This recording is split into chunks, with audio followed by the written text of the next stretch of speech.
Hello, beautiful listener. Are you ready for Murder Most Foul? Because I have 2 spectacular Sherlock Holmes mysteries for you today. So lie back, relax, and if you enjoy this double bill, please like, share or comment to help share this audiobook with others. And subscribe for more terrific tales. The 5 Orange Pips by Arthur Conan Doyle. When I glance over my notes and records of the Sherlock Holmes cases between the years 82 and 90, I am faced by so many which present strange and interesting features that it is no easy matter to know which to choose and which to leave. Some, however, have already gained publicity through the papers, and others have not offered a field for those peculiar qualities which my friend possessed in so high a degree, and which it is the object of these papers to illustrate.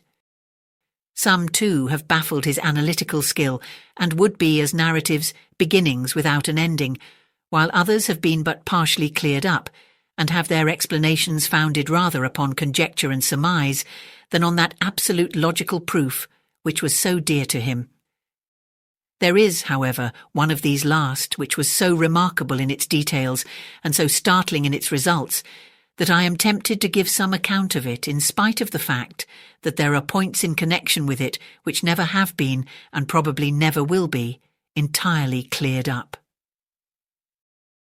The year 87 furnished us with a long series of cases of greater or less interest, of which I retain the records. Among my headings under this 12 months, I find an account of the adventure of the Paradol Chamber of the Amateur Mendicant Society, who held a luxurious club in the lower vault of a furniture warehouse, of the facts connected with the loss of the British bark Sophie Anderson, of the singular adventures of the Grice Pattersons in the island of Uffa, and finally of the Camberwell poisoning case. In the latter, as may be remembered, Sherlock Holmes was able, by winding up the dead man's watch, to prove that it had been wound up 2 hours before, and that therefore the deceased had gone to bed within that time, a deduction which was of the greatest importance in clearing up the case. All these I may sketch out at some future date, but none of them present such singular features as the strange train of circumstances which I have now taken up my pen to describe.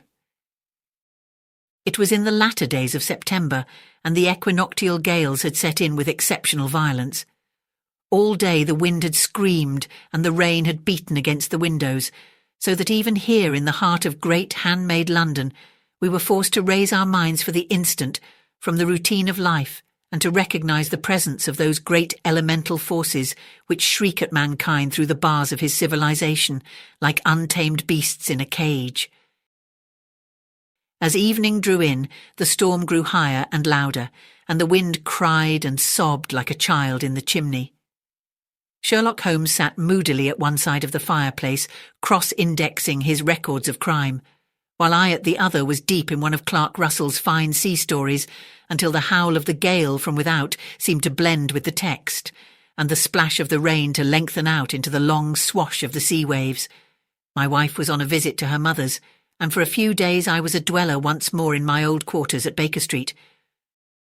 "Why," said I, glancing up at my companion, "that was surely the bell. Who could come tonight? Some friend of yours, perhaps?" "Except yourself, I have none," he answered. "I do not encourage visitors." "A client, then?" "If so, it is a serious case. Nothing less would bring a man out on such a day and at such an hour. But I take it that it is more likely to be some crony of the landlady's." Sherlock Holmes was wrong in his conjecture, however, for there came a step in the passage and a tapping at the door. He stretched out his long arm to turn the lamp away from himself and towards the vacant chair upon which a newcomer must sit. "Come in," said he. The man who entered was young, some 22 at the outside, well-groomed and trimly clad, with something of refinement and delicacy in his bearing. The streaming umbrella which he held in his hand and his long shining waterproof told of the fierce weather through which he had come. He looked about him anxiously in the glare of the lamp, and I could see that his face was pale and his eyes heavy, like those of a man who is weighed down with some great anxiety. "I owe you an apology," he said, raising his golden pince-nez to his eyes. "I trust that I am not intruding. I fear that I have brought some traces of the storm and rain into your snug chamber." "Give me your coat and umbrella," said Holmes. "They may rest here on the hook and will be dry presently. You have come up from the southwest, I see." "Yes, from Horsham. That clay and chalk mixture which I see upon your toe caps is quite distinctive." "I have come for advice." "That is easily got. And help." "That is not always so easy." "I have heard of you, Mr. Holmes. I heard from Major Prendergast how you saved him in the Tankerville Club scandal." "Ah, of course. He was wrongfully accused of cheating at cards." "He said that you could solve anything." "He said too much." "That you are never beaten." "I have been beaten 4 times, 3 times by men, and once by a woman." "But what is that compared with the number of your successes?" "It is true that I have been generally successful." "Then you may be so with me." "I beg that you will draw your chair up to the fire and favour me with some details as to your case." "It is no ordinary one." "None of those which come to me are. I am the last court of appeal." "And yet I question, sir, whether, in all your experience, you have ever listened to a more mysterious and inexplicable chain of events than those which have happened in my own family." "You fill me with interest," said Holmes. "Pray give us the essential facts from the commencement, and I can afterwards question you as to those details which seem to me to be most important." The young man pulled his chair up and pushed his wet feet out towards the blaze. "My name," said he, "is John Openshaw, but my own affairs have, as far as I can understand, little to do with this awful business. It is a hereditary matter, so in order to give you an idea of the facts, I must go back to the commencement of the affair. You must know that my grandfather had 2 sons, my uncle Elias and my father Joseph. My father had a small factory at Coventry, which he enlarged at the time of the invention of bicycling. He was a patentee of the Openshaw unbreakable tyre, and his business met with such success that he was able to sell it and to retire upon a handsome competence. My uncle Elias emigrated to America when he was a young man and became a planter in Florida, where he was reported to have done very well. At the time of the war, he fought in Jackson's army, and afterwards under Hood, where he rose to be a colonel. When Lee laid down his arms, my uncle returned to his plantation, where he remained for 3 or 4 years. About 1869 or 1870, he came back to Europe and took a small estate in Sussex, near Horsham. He had made a very considerable fortune in the States, and his reason for leaving them was his aversion to the New World and his dislike of the Republican policies. He was a singular man, fierce and quick-tempered, very foul-mouthed when he was angry, and of a most retiring disposition. During all the years that he lived at Horsham, I doubt if ever he set foot in the town. He had a garden and 2 or 3 fields round his house, and there he would take his exercise, though very often for weeks on end he would never leave his room. He drank a great deal of brandy and smoked very heavily, but he would see no society and did not want any friends, not even his own brother. He didn't mind me. In fact, he took a fancy to me, for at the time when he saw me first I was a youngster of 12 or so. This would be in the year 1878, after he had been 8 or 9 years in England. He begged my father to let me live with him, and he was very kind to me in his way. When he was sober, he used to be fond of playing backgammon and draughts with me, and he would make me his representative, both with the servants and with the tradespeople, so that by the time that I was 16, I was quite master of the house. I kept all the keys and could go where I liked and do what I liked, so long as I did not disturb him in his privacy. There was one singular exception, however, for he had a single room, a lumber room up among the attics, which was invariably locked, and which he would never permit either me or anyone else to enter. With a boy's curiosity, I have peeped through the keyhole, but I was never able to see more than such a collection of old trunks and bundles as would be expected in such a room. One day, it was in March 1883, a letter with a foreign stamp lay upon the table in front of the Colonel's plate. It was not a common thing for him to receive letters, for his bills were all paid in ready money, and he had no friends of any sort. "From India," said he as he took it up. "Pondicherry postmark. What can this be?" Opening it hurriedly, out there jumped 5 little dried orange pips, which pattered down upon his plate. I began to laugh at this, but the laugh was struck from my lips at the sight of his face. His lip had fallen, his eyes were protruding, his skin the colour of putty, and he glared at the envelope which he still held in his trembling hand. "KKK," he shrieked, and then, my God, my sins have overtaken me." "What is it, Uncle?" I cried. "Death," said he, and rising from the table he retired to his room, leaving me palpitating with horror. I took up the envelope and saw scrawled in red ink upon the inner flap, just above the gum, the letter K 3 times repeated. There was nothing else save the 5 dried pips.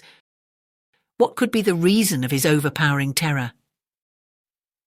I left the breakfast table, and as I ascended the stair I met him coming down with an old rusty key, which must have belonged to the attic, in one hand, and a small brass box like a cash box in the other. "They may do what they like, but I'll checkmate them still," said he with an oath. "Tell Mary that I shall want a fire in my room today, and send down to Fordham the Horsham lawyer." I did as he ordered, and when the lawyer arrived I was asked to step up to the room. The fire was burning brightly, and in the grate there was a mass of black fluffy ashes, as of burned paper, while the brass box stood open and empty beside it. As I glanced at the box I noticed, with a start, that upon the lid was printed the treble K which I had read in the morning upon the envelope. "I wish you, John," said my uncle, "to witness my will. I leave my estate, with all its advantages and all its disadvantages, to my brother, your father, whence it will no doubt descend to you. If you can enjoy it in peace, well and good. If you find you cannot, take my advice, my boy, and leave it to your deadliest enemy. I'm sorry to give you such a two-edged thing, but I can't say what turn things are going to take. Kindly sign the paper where Mr. Fordham shows you." I signed the paper as directed, and the lawyer took it away with him. The singular incident made, as you may think, the deepest impression upon me, and I pondered over it and turned it every way in my mind without being able to make anything of it, yet I could not shake off the vague feeling of dread which it left behind, though the sensation grew less keen as the weeks passed and nothing happened to disturb the usual routine of our lives.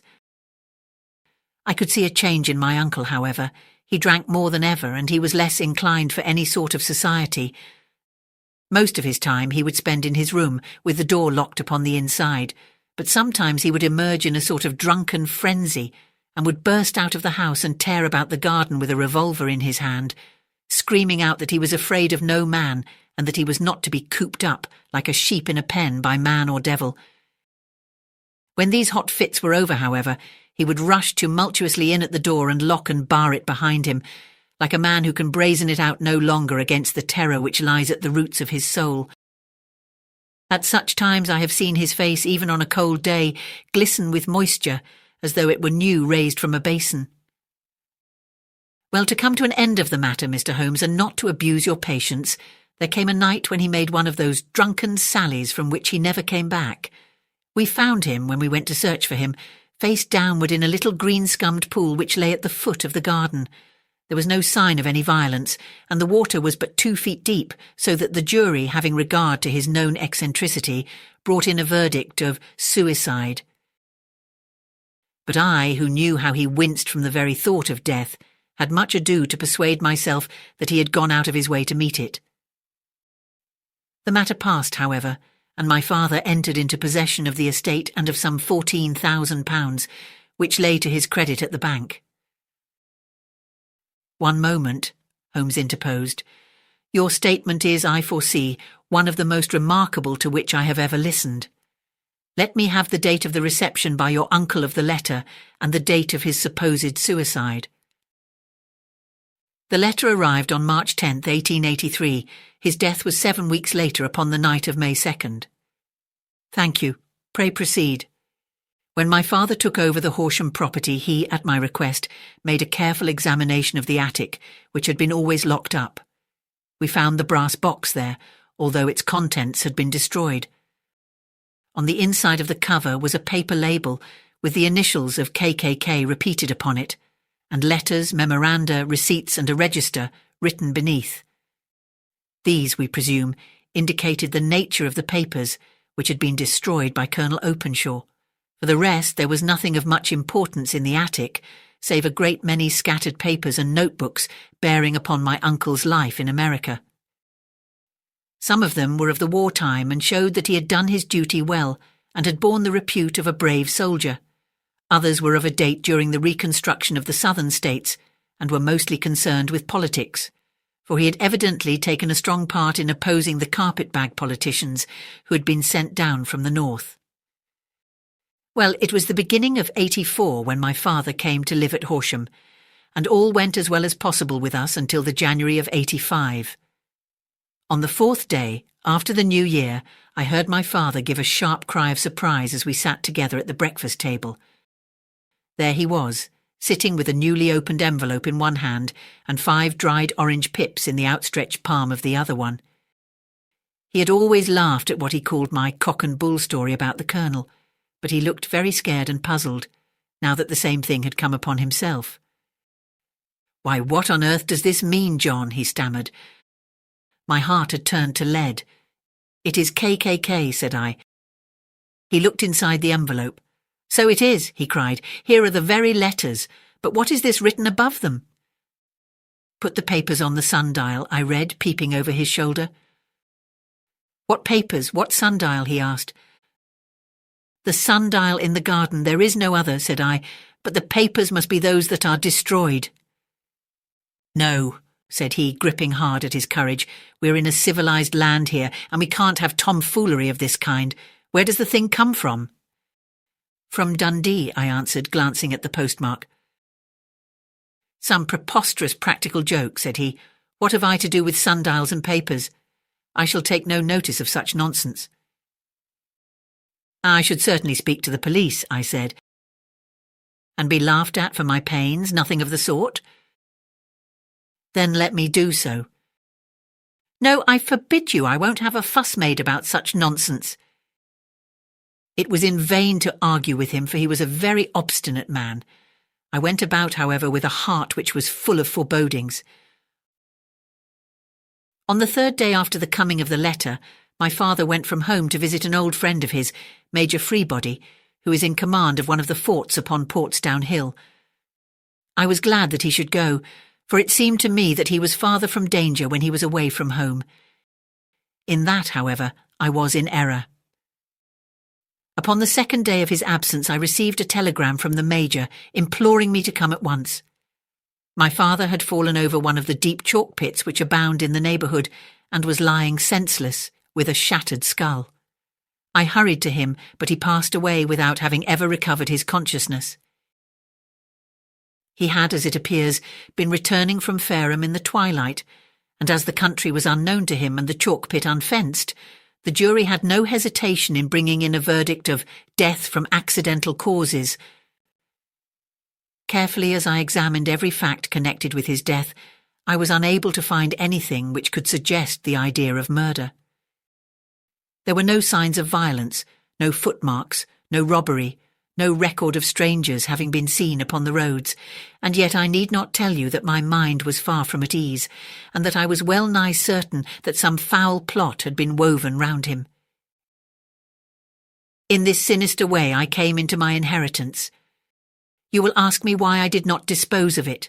I answer, because I was well convinced that our troubles were in some way dependent upon an incident in my uncle's life, and that the danger would be as pressing in one house as in another. It was in January '85 that my poor father met his end, and 2 years and 8 months have elapsed since then. During that time I have lived happily at Horsham, and I had begun to hope that this curse had passed away from the family, and that it had ended with the last generation. I had begun to take comfort too soon, however. Yesterday morning the blow fell in the very shape in which it had come upon my father. The young man took from his waistcoat a crumpled envelope, and turning to the table, he shook out upon it 5 little dried orange pips. "This is the envelope," he continued. "The postmark is London, Eastern Division. Within are the very words which were upon my father's last message, KKK, and then put the papers on the sundial." "What have you done?" asked Holmes. "Nothing." "Nothing?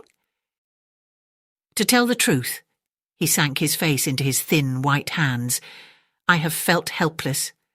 I have felt like one of those poor rabbits when the snake is writhing towards it. I seem to be in the grasp of some resistless, inexorable evil which no foresight and no precautions can guard against. "Tut, tut," cried Sherlock Holmes. "You must act, man, or you are lost. Nothing but energy can save you. This is no time for despair." "I have seen the police. But they listened to my story with a smile. I am convinced that the inspector has formed the opinion that the letters are all practical jokes, and that the deaths of my relations were really accidents, as the jury stated, and were not to be connected with the warnings." Holmes shook his clenched hands in the air. "Incredible imbecility," he cried. "They have, however, allowed me a policeman who may remain in the house with me." "Has he come with you tonight?" "No. His orders were to stay in the house." Again, Holmes raved in the air. "Why did you come to me?" he cried. "And above all, why did you not come at once?" "I did not know. It was only today that I spoke to Major Prendergast about my troubles and was advised by him to come to you." "It is really 2 days since you had the letter. We should have acted before this. You have no further evidence, I suppose, than that which you have placed before us. No suggestive detail which might help us." "There is one thing," said John Openshaw. He rummaged in his coat pocket, and drawing out a piece of discoloured blue-tinted paper, he laid it out upon the table. "I have some remembrance," said he, "that on the day when my uncle burned the papers, I observed that the small unburned margins which lay amid the ashes were of this particular colour. I found this single sheet upon the floor of his room, and I am inclined to think that it may be one of the papers which has perhaps fluttered out from among the others, and in that way has escaped destruction.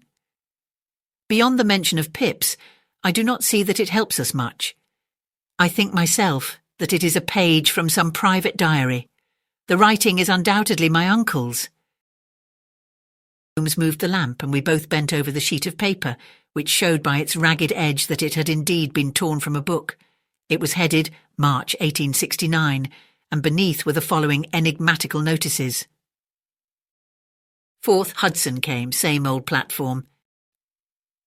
7th set the Pips on Macaulay Paramore and John Swain of St. Augustine. 9th Macaulay cleared. 10th John Swain cleared. 12th visited Paramore, all well. "Thank you," said Holmes, folding up the paper and returning it to our visitor. "And now you must on no account lose another instant. We cannot spare time even to discuss what you have told me. You must get home instantly and act." "What shall I do?" "There is but one thing to do. It must be done at once. You must put this piece of paper which you have shown us into the brass box which you have described. You must also put in a note to say that all the other papers were burned by your uncle, and that this is the only one which remains. You must assert that in such words as will carry conviction with them. Having done this, you must at once put the box out upon the sundial as directed. Do you understand?" "Entirely." "Do not think of revenge or anything of the sort at present. I think that we may gain that by means of the law, but we have our web to weave while theirs is already woven. The first consideration is to remove the pressing danger which threatens you. The second is to clear up the mystery and to punish the guilty parties." "I thank you," said the young man, rising and pulling on his overcoat. "You have given me fresh life and hope. I shall certainly do as you advise. Do not lose an instant, and above all take care of yourself in the meanwhile, for I do not think that there can be a doubt that you are threatened by a very real and imminent danger. How do you go back?" "By train from Waterloo." "It is not yet 9. The streets will be crowded, so I trust that you may be in safety. And yet, you cannot guard yourself too closely." "I am armed." "That is well. Tomorrow I shall set to work upon your case." "I shall see you at Horsham then?" "No, your secret lies in London. It is there that I shall seek it." "Then I shall call upon you in a day or in 2 days with news as to the box and the papers. I shall take your advice in every particular." He shook hands with us and took his leave. Outside, the wind still screamed and the rain splashed and pattered against the windows. This strange wild story seemed to have come to us from amid the mad elements, blown in upon us like a sheet of seaweed in a gale, and now to have been reabsorbed by them once more. Sherlock Holmes sat for some time in silence, with his head sunk forward and his eyes bent upon the red glow of the fire. Then he lit his pipe, and leaning back in his chair he watched the blue smoke rings as they chased each other up to the ceiling. "I think, Watson," he remarked at last, "that of all our cases we have had none more fantastic than this. Save, perhaps, the sign of 4? Well, yes, save perhaps that. And yet this John Openshaw seems to me to be walking amid even greater perils than did the Sholtos." "But have you," I asked, "formed any definite conception as to what these perils are?" "There can be no question as to their nature," he answered. "Then what are they? Who is this KKK, and why does he pursue this unhappy family?" Sherlock Holmes closed his eyes and placed his elbows upon the arms of his chair with his fingertips together. "The ideal reasoner," he remarked, "would, when he had once been shown a single fact in all its bearings, deduce from it not only all the chain of events which led up to it, but also all the results which would follow from it. As Cuvier could correctly describe a whole animal by the contemplation of a single bone, so the observer who has thoroughly understood one link in a series of incidents should be able to accurately state all the other ones, both before and after. We have not yet grasped the results which the reason alone can attain to. Problems may be solved in the study which have baffled all those who have sought a solution by the aid of their senses. To carry the art, however, to its highest pitch, it is necessary that the reasoner should be able to utilize all the facts which have come to his knowledge, and this in itself implies, as you will readily see, a possession of all knowledge which, even in these days of free education and encyclopedias, is a somewhat rare accomplishment. It is not so impossible, however, that a man should possess all knowledge which is likely to be useful to him in his work, and this I have endeavoured in my case to do. If I remember rightly, you on one occasion, in the early days of our friendship, defined my limits in a very precise fashion." "Yes," I answered, laughing. "It was a singular document. Philosophy, astronomy and politics were marked at 0, I remember. Botany variable, geology profound as regards the mud stains from any region within 50 miles of town, chemistry eccentric, anatomy unsystematic, sensational literature and crime records unique, violin player, boxer, swordsman, lawyer and self-poisoner by cocaine and tobacco. Those, I think, were the main points of my analysis." Holmes grinned at the last item. "Well," he said, "I say now, as I said then, that a man should keep his little brain attic stocked with all the furniture that he is likely to use, and the rest he can put away in the lumber room of his library, where he can get it if he wants it. Now, for such a case as the one which has been submitted to us tonight, we need certainly to muster all our resources. Kindly hand me down the letter K of the American Encyclopedia, which stands upon the shelf beside you." "Thank you. Now let us consider the situation and see what may be deduced from it. In the first place, we may start with a strong presumption that Colonel Openshaw had some very strong reason for leaving America. Men at his time of life do not change all their habits and exchange willingly the charming climate of Florida for the lonely life of an English provincial town. His extreme love of solitude in England suggests the idea that he was in fear of someone or something, so we may assume as a working hypothesis that it was fear of someone or something which drove him from America. As to what it was he feared, we can only deduce that by considering the formidable letters which were received by himself and his successors. Did you remark the postmarks of those letters? The first was from Pondicherry, the second from Dundee, and the third from London. From East London. What do you deduce from that? They are all seaports. Was the writer on board of a ship? Excellent. We have already a clue. There can be no doubt that the probability, the strong probability, is that the writer was on board of a ship. And now let us consider another point. In the case of Pondicherry, 7 weeks elapsed between the threat and its fulfillment. In Dundee it was only some 3 or 4 days. Does that suggest anything? A greater distance to travel. But the letter had also a greater distance to come. Then I do not see the point. There is at least a presumption that the vessel in which the man or men are is a sailing ship. It looks as if they always send their singular warning or token before them when starting upon their mission. You see how quickly the deed followed the sign when it came from Dundee. If they had come from Pondicherry in a steamer, they would have arrived almost as soon as their letter. But as a matter of fact, 7 weeks elapsed. I think that those 7 weeks represented the difference between the mailboat which brought the letter and the sailing vessel which brought the writer. It is possible. More than that, it is probable. And now you see the deadly urgency of this new case, and why I urged young Openshaw to caution. The blow has always fallen at the end of the time which it would take the senders to travel the distance, but this one comes from London, and therefore we cannot count upon delay.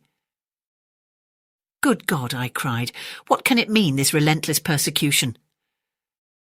The papers which Openshaw carried are obviously of vital importance to the person or persons in the sailing ship. I think that it is quite clear that there must be more than one of them. A single man could not have carried out 2 deaths in such a way as to deceive a coroner's jury. There must have been several in it, and they must have been men of resource and determination. Their papers they mean to have, be the holder of them who it may. In this way you see KKK ceases to be the initials of an individual and becomes the badge of a society. But of what society? Have you never, said Sherlock Holmes, bending forward and sinking his voice, have you never heard of the Ku Klux Klan? I never have. Holmes turned over the leaves of the book upon his knee. Here it is, said he presently. Ku Klux Klan, a name derived from the fanciful resemblance to the sound produced by cocking a rifle. This terrible secret society was formed by some ex-Confederate soldiers in the southern states after the Civil War, and it rapidly formed local branches in different parts of the country, notably in Tennessee, Louisiana, the Carolinas, Georgia, and Florida. Its power was used for political purposes, principally for the terrorizing of innocent people, and the murdering and driving from the country of those who were opposed to its views. Its outrages were usually preceded by a warning sent to the marked man in some fantastic but generally recognized shape.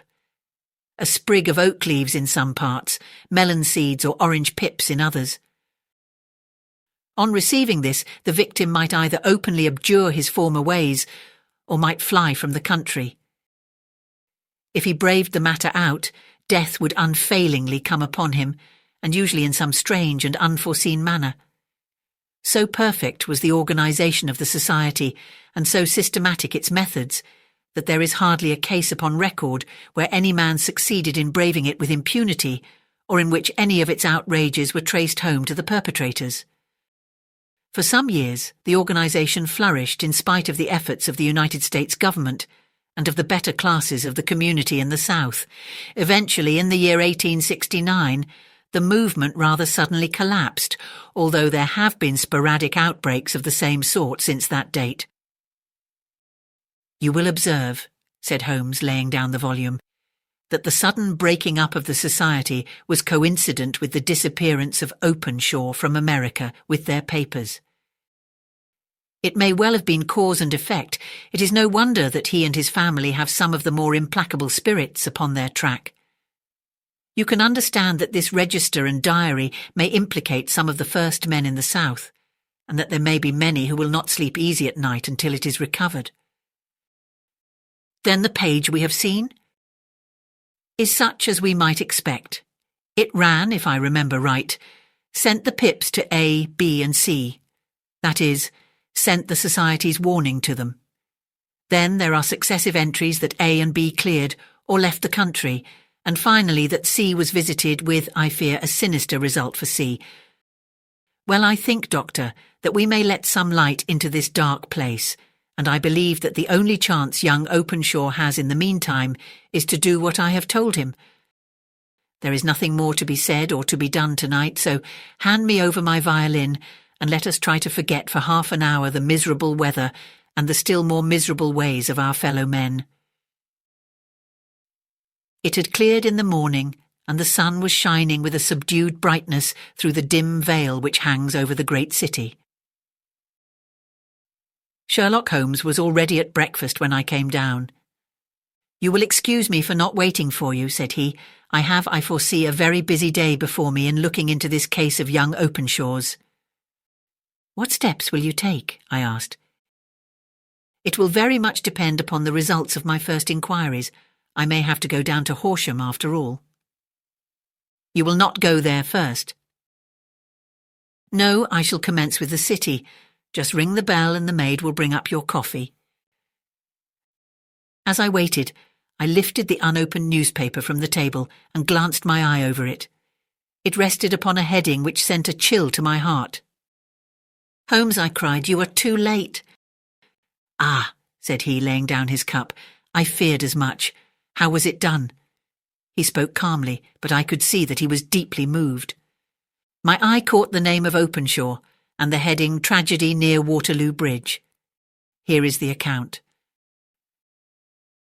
"Between 9 and 10 last night, Police Constable Cook of the H Division, on duty near Waterloo Bridge, heard a cry for help and a splash in the water. The night, however, was extremely dark and stormy, so that, in spite of the help of several passers-by, it was quite impossible to effect a rescue.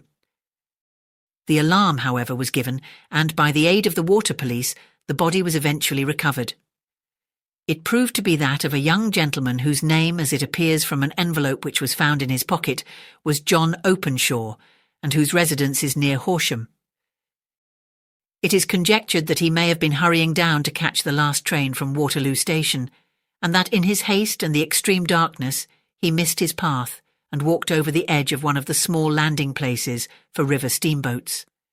The body exhibited no traces of violence, and there can be no doubt that the deceased had been the victim of an unfortunate accident, which should have the effect of calling the attention of the authorities to the condition of the riverside landing stages." We sat in silence for some minutes, Holmes more depressed and shaken than I had ever seen him. "That hurts my pride, Watson," he said at last.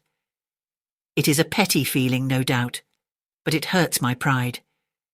It becomes a personal matter with me now, and if God sends me health, I shall set my hand upon this gang, that he should come to me for help and that I should send him away to his death."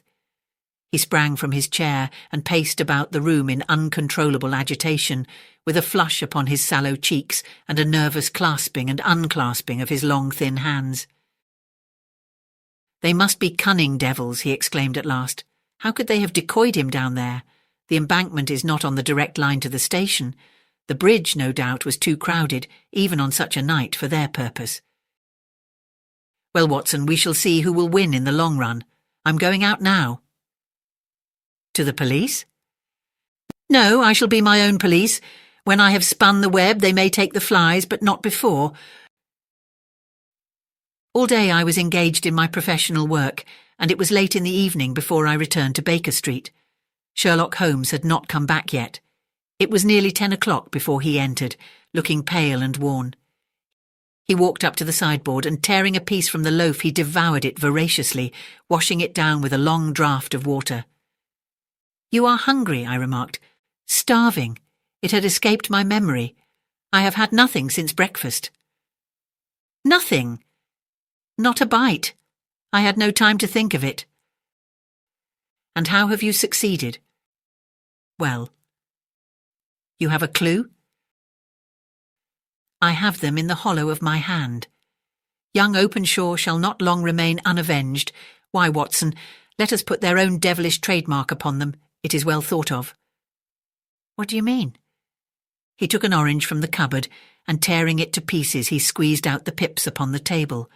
Of these he took 5 and thrust them into an envelope. On the inside of the flap he wrote S.H. for J.O. Then he sealed it and addressed it to Captain James Calhoun, Bark Lone Star, Savannah, Georgia. "That will await him when he enters port," said he, chuckling. It may give him a sleepless night. He will find it as sure a precursor of his fate as Openshaw did before him. And who is this Captain Calhoun? The leader of the gang? I shall have the others, but he first. How did you trace it, then? He took a large sheet of paper from his pocket, all covered with dates and names. I have spent the whole day, said he, over Lloyd's registers and files of the old papers, following the future career of every vessel which touched at Pondicherry in January and February in '83. There were 36 ships of fair tonnage which were reported there during those months. Of these, one, the Lone Star, instantly attracted my attention, since although it was reported as having cleared from London, the name is that which is given to one of the states of the Union. Texas, I think. I was not and am not sure which, but I knew that the ship must have an American origin. What then? I searched the Dundee records, and when I found that the bark Lone Star was there in January '85, my suspicion became a certainty. I then inquired as to the vessels which lay at present in the port of London. Yes? The Lone Star had arrived here last week. I went down to the Albert Dock and found that she had been taken down the river by the early tide this morning, homeward bound to Savannah.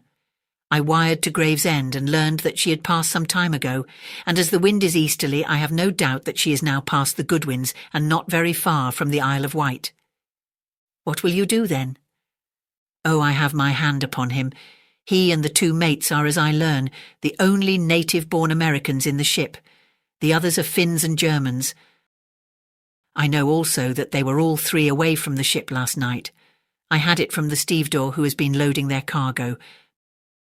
By the time that their sailing ship reaches Savannah, the mail boat will have carried this letter, and the cable will have informed the police of Savannah that these three gentlemen are badly wanted here upon a charge of murder.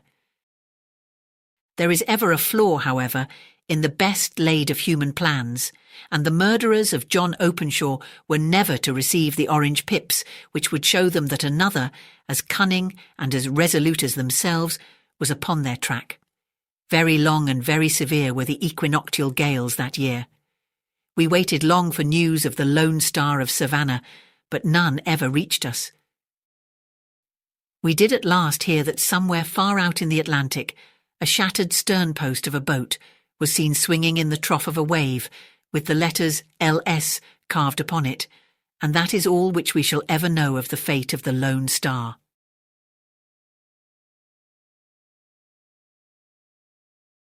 The Man with the Watches, by Sir Arthur Conan Doyle.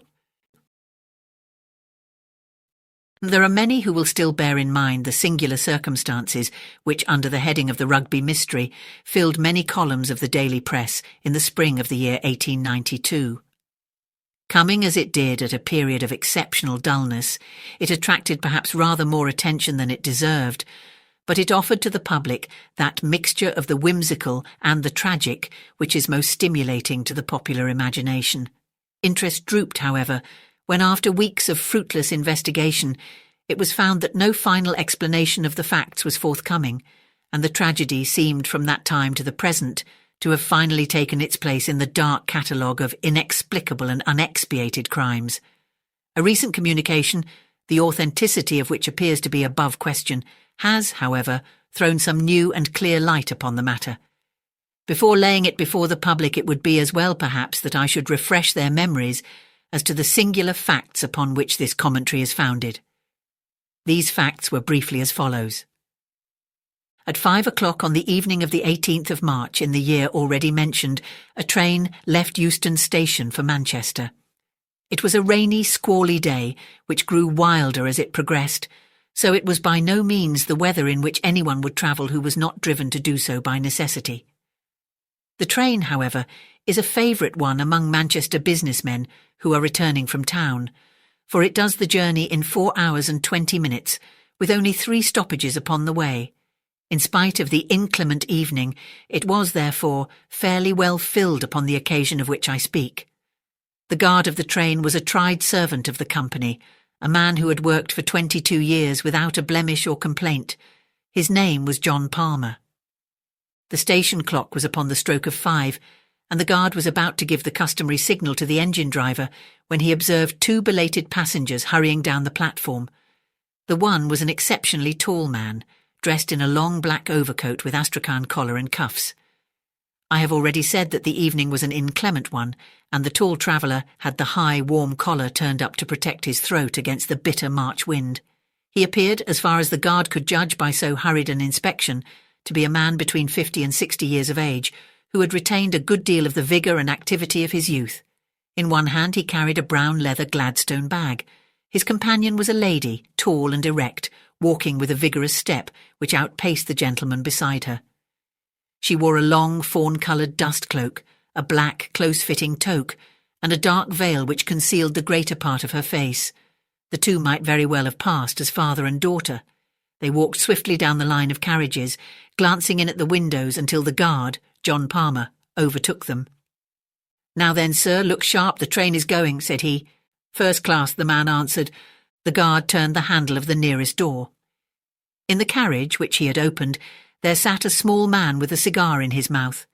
His appearance seems to have impressed itself upon the guard's memory, for he was prepared afterwards to describe or to identify him. He was a man of 34 or 35 years of age, dressed in some grey material, sharp-nosed, alert, with a ruddy, weather-beaten face and a small, closely cropped black beard. He glanced up as the door was opened. The tall man paused with his foot upon the step. "This is a smoking compartment. The lady dislikes smoke," said he, looking round at the guard. "All right, here you are, sir," said John Palmer. He slammed the door of the smoking carriage, opened that of the next one, which was empty, and thrust the two travellers in. At the same moment he sounded his whistle, and the wheels of the train began to move. The man with the cigar was at the window of his carriage and said something to the guard as he rolled past him, but the words were lost in the bustle of the departure. Palmer stepped into the guard's van as it came up to him and thought no more of the incident. 12 minutes after its departure, the train reached Willesden Junction, where it stopped for a very short interval.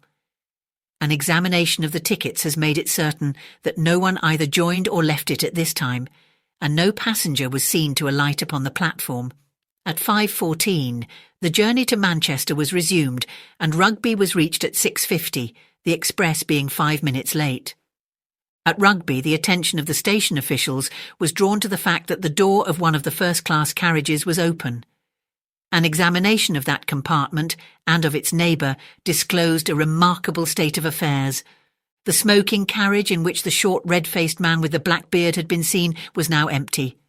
Save for a half-smoked cigar, there was no trace whatever of its recent occupant. The door of this carriage was fastened. In the next compartment, to which attention had been originally drawn, there was no sign either of the gentleman with the astrakhan collar or of the young lady who accompanied him. All three passengers had disappeared. On the other hand, there was found upon the floor of this carriage, the one in which the tall traveller and the lady had been, a young man fashionably dressed and of elegant appearance. He lay with his knees drawn up and his head resting against the farther door, an elbow upon either seat. A bullet had penetrated his heart, and his death must have been instantaneous.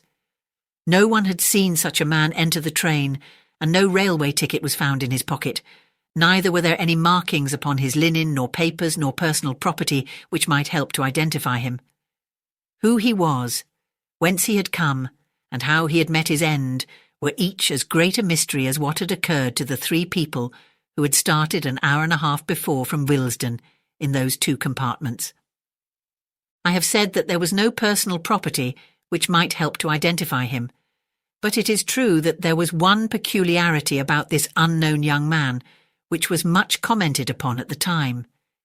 In his pockets were found no fewer than 6 valuable gold watches, 3 in the various pockets of his waistcoat, 1 in his ticket pocket, 1 in his breast pocket, and 1 small one set in a leather strap and fastened round his left wrist.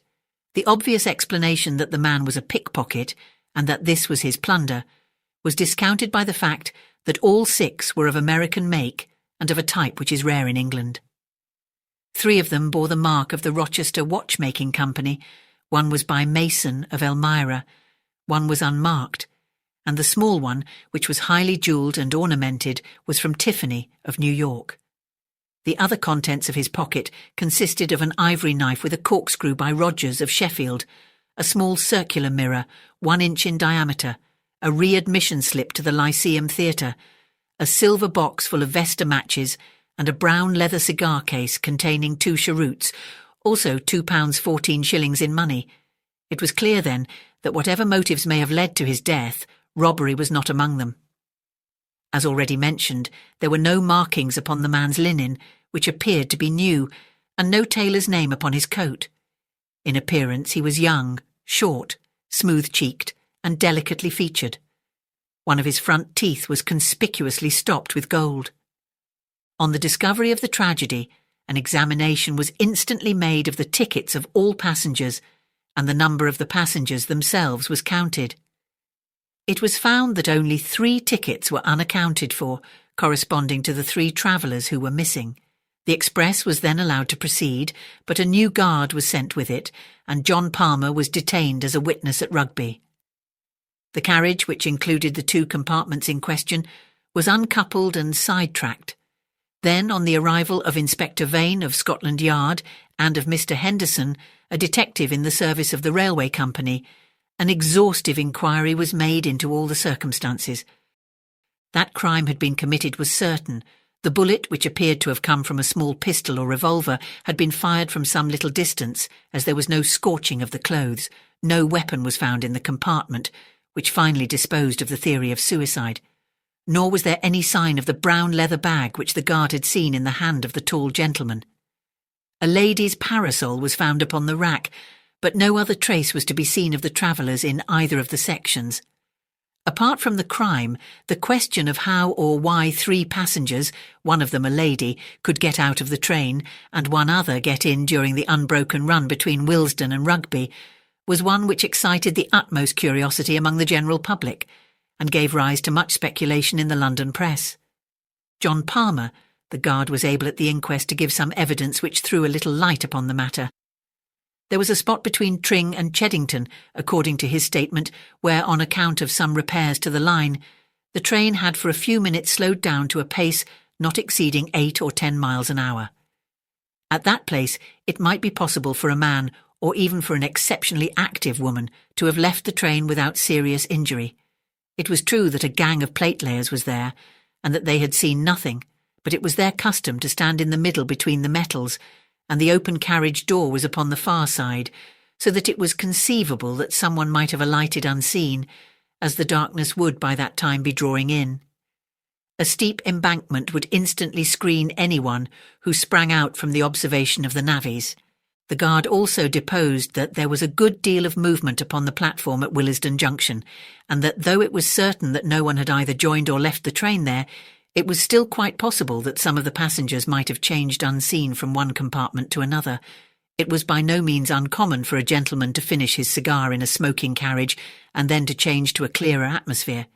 Supposing that the man with the black beard had done so at Willesden, and the half-smoked cigar upon the floor seemed to favour the supposition, he would naturally go into the nearest section, which would bring him into the company of the 2 other actors in this drama. Thus the first stage of the affair might be surmised without any great breach of probability. But what the second stage had been, or how the final one had been arrived at, neither the guard nor the experienced detective officers could suggest. A careful examination of the line between Willesden and Rugby resulted in one discovery which might or might not have a bearing upon the tragedy. Near Tring, at the very place where the train slowed down, there was found at the bottom of the embankment a small pocket testament, very shabby and worn. It was printed by the Bible Society of London and bore an inscription, "From John to Alice, Jan the 13th, 1856, upon the flyleaf. Underneath was written, James, July 4th, 1859, and beneath that again, Edward, November 1st, 1869, all the entries being in the same handwriting. This was the only clue, if it could be called a clue, which the police obtained, and the coroner's verdict of murder by a person or persons unknown was the unsatisfactory ending of a singular case. Advertisement, rewards and inquiries proved equally fruitless, and nothing could be found which was solid enough to form the basis for a profitable investigation. It would be a mistake, however, to suppose that no theories were formed to account for the facts. On the contrary, the press, both in England and in America, teemed with suggestions and suppositions, most of which were obviously absurd. The fact that the watches were of American make, and some peculiarities in connection with the gold stopping of his front tooth, appeared to indicate that the deceased was a citizen of the United States, though his linen, clothes and boots were undoubtedly of British manufacture. It was surmised by some that he was concealed under the seat, and that, being discovered, he was for some reason, possibly because he had overheard their guilty secrets, put to death by his fellow passengers. When coupled with generalities as to the ferocity and cunning of anarchical and other secret societies, this theory sounded as plausible as any. The fact that he should be without a ticket would be consistent with the idea of concealment, and it was well known that women played a prominent part in the nihilistic propaganda. On the other hand, it was clear from the guard's statement that the man must have been hidden there before the others arrived, and how unlikely the coincidence that conspirators should stray exactly into the very compartment in which a spy was already concealed. Besides, this explanation ignored the man in the smoking carriage and gave no reason at all for his simultaneous disappearance. The police had little difficulty in showing that such a theory would not cover the facts, but they were unprepared in the absence of evidence to advance any alternative explanation. There was a letter in the Daily Gazette over the signature of a well-known criminal investigator, which gave rise to considerable discussion at the time. He had formed a hypothesis which had at least ingenuity to recommend it, and I cannot do better than append it in his own words. "Whatever may be the truth," said he, "it must depend upon some bizarre and rare combination of events, so we need have no hesitation in postulating such events in our explanation. In the absence of data, we must abandon the analytic or scientific method of investigation and must approach it in the synthetic fashion. In a word, instead of taking known events and deducing from them what has occurred, we must build up a fanciful explanation, if it will only be consistent with known events. We can then test this explanation by any fresh facts which may arise. If they all fit into their places, the probability is that we are upon the right track, and with each fresh fact, this probability increases in a geometrical progression until the evidence becomes final and convincing. Now there is one most remarkable and suggestive fact which has not met with the attention which it deserves. There is a local train running through Harrow and King's Langley, which is timed in such a way that the express must have overtaken it at or about the period when it eased down its speed to 8 miles an hour on account of the repairs of the line. The two trains would at that time be travelling in the same direction at a similar rate of speed and upon parallel lines. It is within everyone's experience how, under such circumstances, the occupant of each carriage can see very plainly the passengers in the other carriages opposite to him. The lamps of the express had been lit at Willesden, so that each compartment was brightly illuminated and most visible to an observer from outside. Now, the sequence of events as I reconstruct them would be after this fashion. This young man with the abnormal number of watches was alone in the carriage of the slow train. His ticket, with his papers and gloves and other things, was, we will suppose, on the seat beside him. He was probably an American, and also probably a man of weak intellect. The excessive wearing of jewellery is an early symptom in some forms of mania. As he sat watching the carriages of the express, which were, on account of the state of the line, going at the same pace as himself, he suddenly saw some people in it whom he knew. We will suppose, for the sake of our theory, that these people were a woman whom he loved and a man whom he hated, and who in return hated him. The young man was excitable and impulsive. He opened the door of his carriage, stepped from the footboard of the local train to the footboard of the express, opened the other door, and made his way into the presence of these two people. The feat, on the supposition that the trains were going at the same pace, is by no means so perilous as it might appear. Having now got our young man without his ticket into the carriage in which the elder man and the young woman are travelling, it is not difficult to imagine that a violent scene ensued. It is possible that the pair were also Americans, which is the more probable as the man carried a weapon, an unusual thing in England. If our supposition of incipient mania is correct, the young man is likely to have assaulted the other. As the upshot of the quarrel, the elder man shot the intruder and then made his escape from the carriage, taking the young lady with him. We will suppose that all this happened very rapidly and that the train was still going at so slow a pace that it was not difficult for them to leave it. A woman might leave a train going at 8 miles an hour. As a matter of fact, we know that this woman did do so. And now we have to fit in the man in the smoking carriage. Presuming that we have, up to this point, reconstructed the tragedy correctly, we shall find nothing in this other man to cause us to reconsider our conclusions. According to my theory, this man saw the young fellow cross from one train to the other, saw him open the door, heard the pistol shot, saw the two fugitives spring out onto the line, realised that murder had been done, and sprang out himself in pursuit. Why he has never been heard of since, whether he met his own death in the pursuit, or whether, as is more likely, he was made to realise that it was not a case for his interference, is a detail which we have at present no means of explaining. I acknowledge that there are some difficulties in the way. At first sight it might seem improbable that at such a moment a murderer would burden himself in his flight with a brown leather bag. My answer is that he was well aware that if the bag were found his identity would be established. It was absolutely necessary for him to take it with him. My theory stands or falls upon one point, and I call upon the railway company to make strict inquiry as to whether a ticket was found unclaimed in the local train through Harrow and King's Langley upon the 18th of March. If such a ticket were found, my case is proved. If not, my theory may still be the correct one, for it is conceivable either that he travelled without a ticket or that his ticket was lost. To this elaborate and plausible hypothesis, the answer of the police and of the company was, first, that no such ticket was found, secondly, that the slow train would never run parallel to the express, and thirdly, that the local train had been stationary in King's Langley station when the express going at 50 miles an hour had flashed past it. So perished the only satisfying explanation, and 5 years have elapsed without supplying a new one. Now at last, there comes a statement which covers all the facts, and which must be regarded as authentic. It took the shape of a letter dated from New York, and addressed to the same criminal investigator whose theory I have quoted. It is given here in extenso, with the exception of the 2 opening paragraphs, which are personal in their nature. You'll excuse me if I'm not very free with names.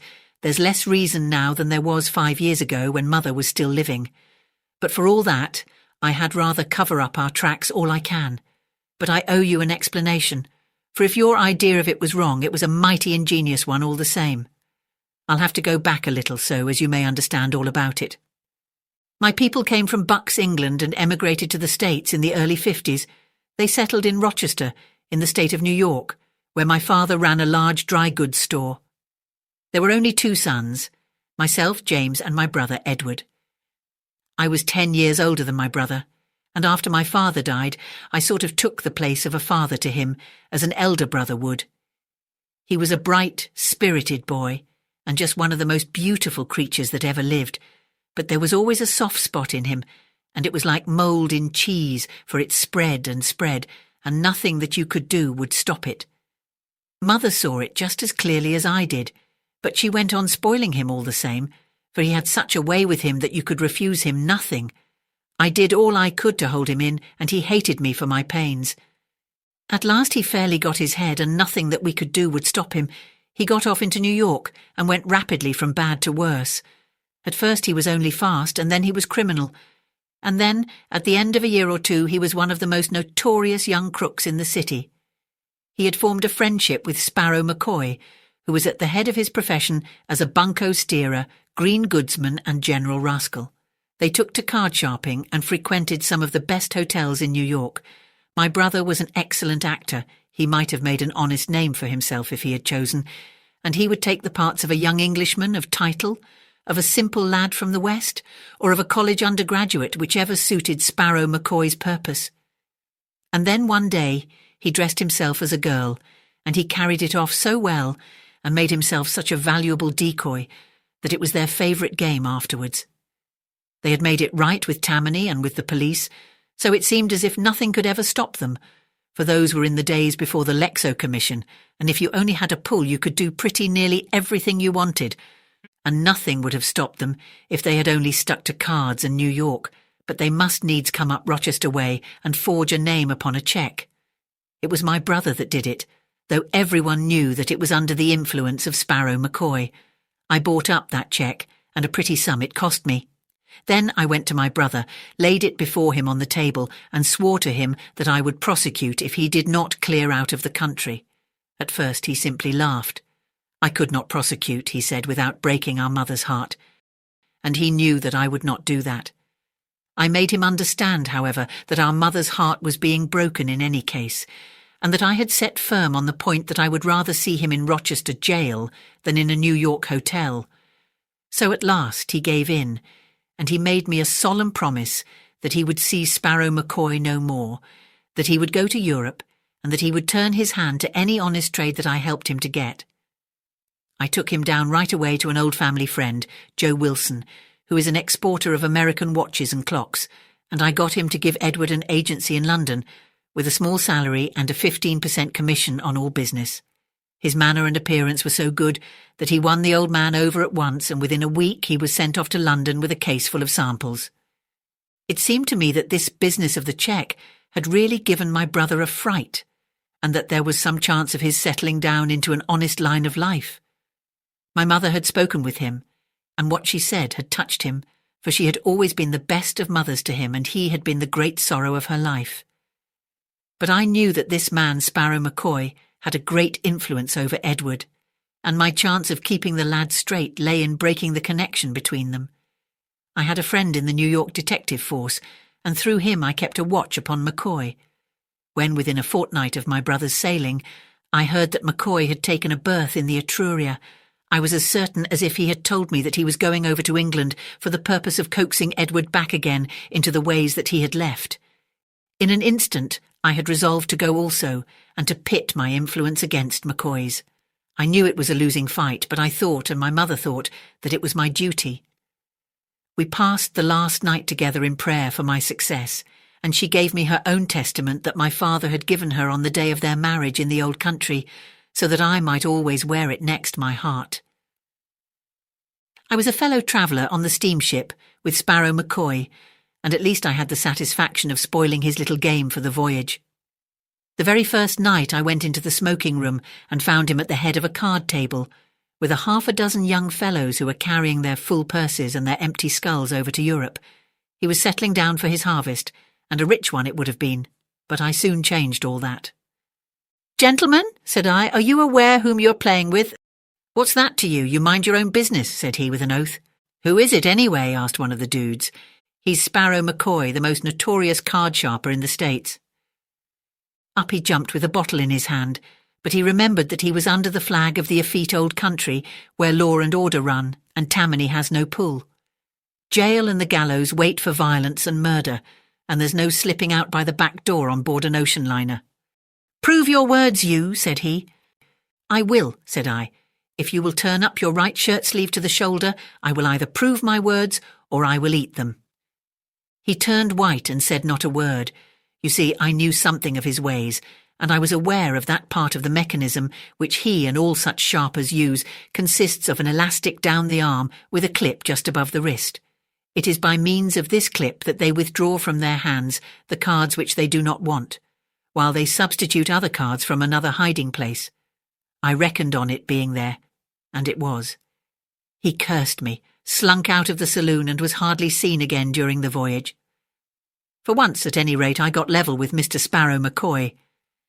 But he soon had his revenge upon me, for when it came to influencing my brother, he outweighed me every time.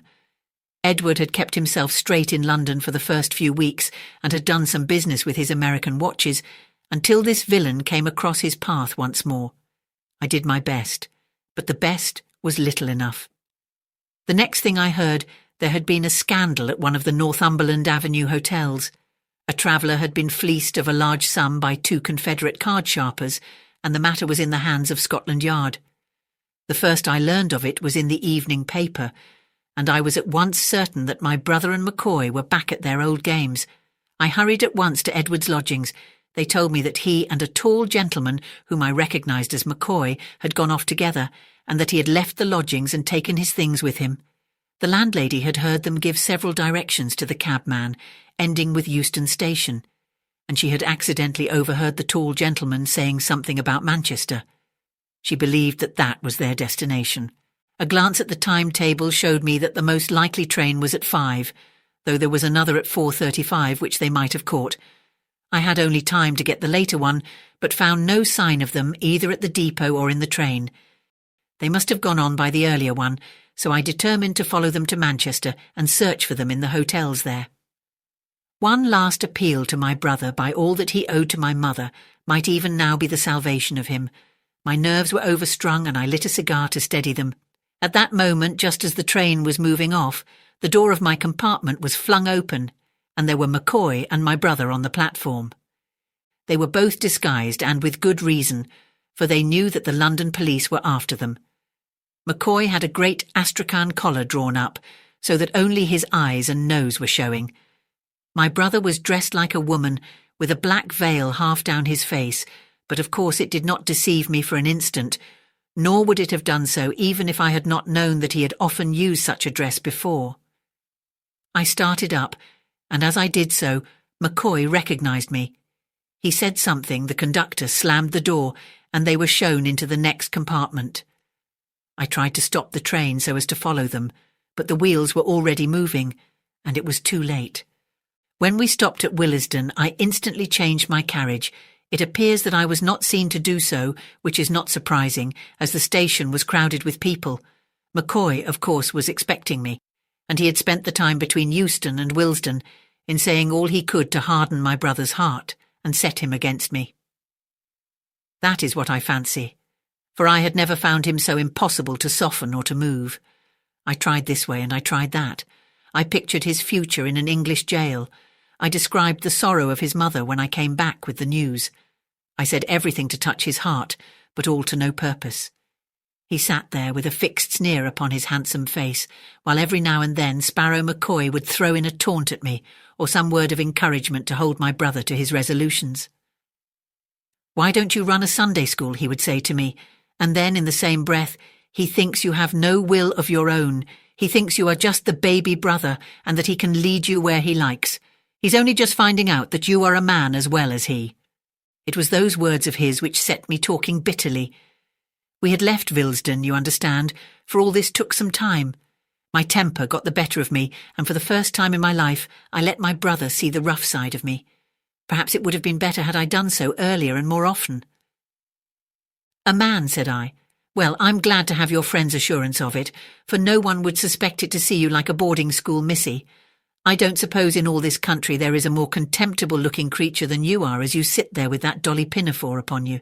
He coloured up at that, for he was a vain man, and he winced from ridicule. "It's only a dust cloak," said he, and he slipped it off. "One has to throw the coppers off one's scent, and I had no other way to do it." He took his toque off with the veil attached, and he put both it and the cloak into his brown bag. "Anyway, I don't need to wear it until the conductor comes round," said he. "Nor then either," said I, and taking the bag I slung it with all my force out of the window. "Now," said I, "you'll never make a Mary Jane of yourself while I can help it. If nothing but that disguise stands between you and a jail, then to jail you shall go." That was the way to manage him. I felt my advantage at once. His supple nature was one which yielded to roughness far more readily than to entreaty. He flushed with shame, and his eyes filled with tears. But McCoy saw my advantage also, and was determined that I should not pursue it. "He's my pard, and you shall not bully him," he cried. "He's my brother, and you shall not ruin him," said I. "I believe a spell of prison is the very best way of keeping you apart, and you shall have it, or it will be no fault of mine." "Oh, you would squeal, would you?"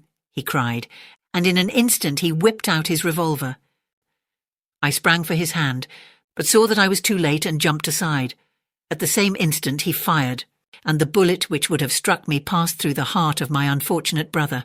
He dropped without a groan upon the floor of the compartment, and McCoy and I, equally horrified, knelt at each side of him, trying to bring back some signs of life.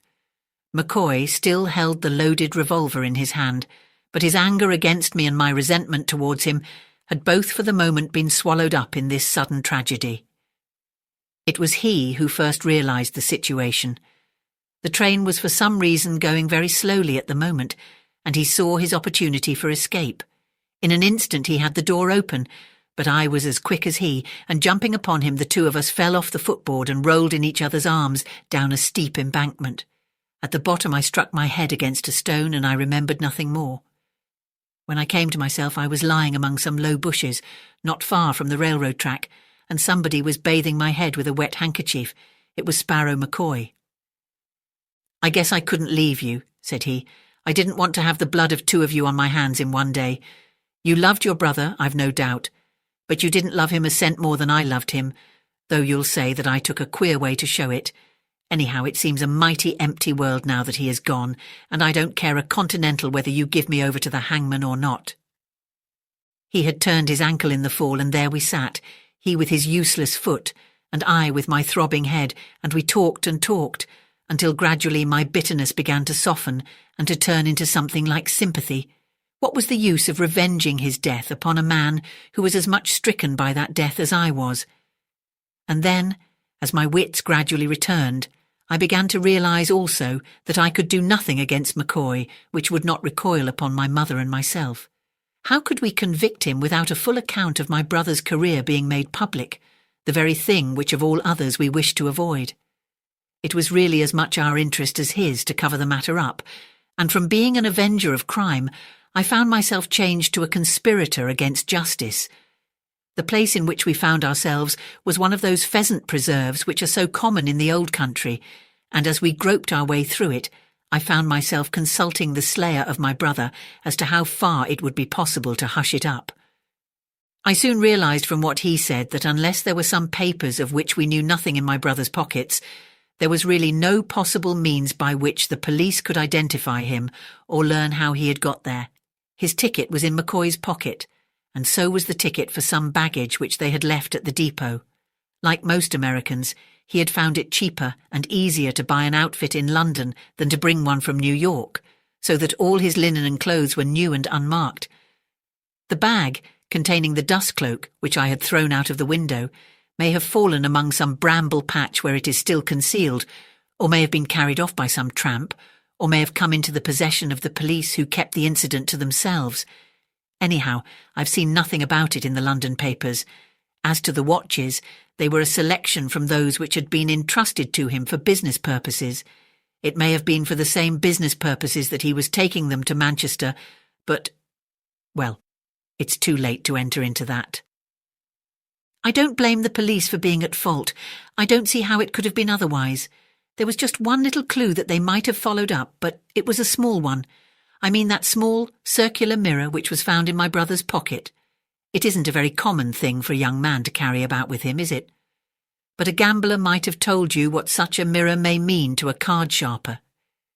If you sit back a little from the table and lay the mirror face upwards upon your lap, you can see as you deal every card that you give to your adversary. It is not hard to say whether you see a man or raise him when you know his cards as well as your own. It was as much a part of a sharper's outfit as the elastic clip upon Sparrow McCoy's arm. Taking that, in connection with the recent frauds at the hotels, the police might have got hold of one end of the string. I don't think there is much more for me to explain. We got to a village called Amersham that night in the character of two gentlemen upon a walking tour, and afterwards we made our way quietly to London, whence McCoy went on to Cairo and I returned to New York. My mother died 6 months afterwards, and I am glad to say that to the day of her death she never knew what happened. She was always under the delusion that Edward was earning an honest living in London, and I never had the heart to tell her the truth. He never wrote, but then he never did write at any time, so that made no difference. His name was the last upon her lips. There's just one other thing that I have to ask you, sir, and I should take it as a kind return for all this explanation if you could do it for me. You remember that testament that was picked up? I always carried it in my inside pocket, and it must have come out in my fall. I value it very highly, for it was the family book with my birth and my brothers marked by my father in the beginning of it. I wish you would apply at the proper place and have it sent to me. It can be of no possible value to anyone else. If you address it to X Bassano's Library, Broadway, New York, it is sure to come to hand.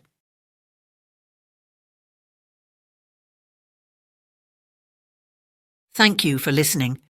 I hope you enjoyed these stories, and if you did, please share your thoughts in the comments. Hit that like button and subscribe for more marvellous mysteries.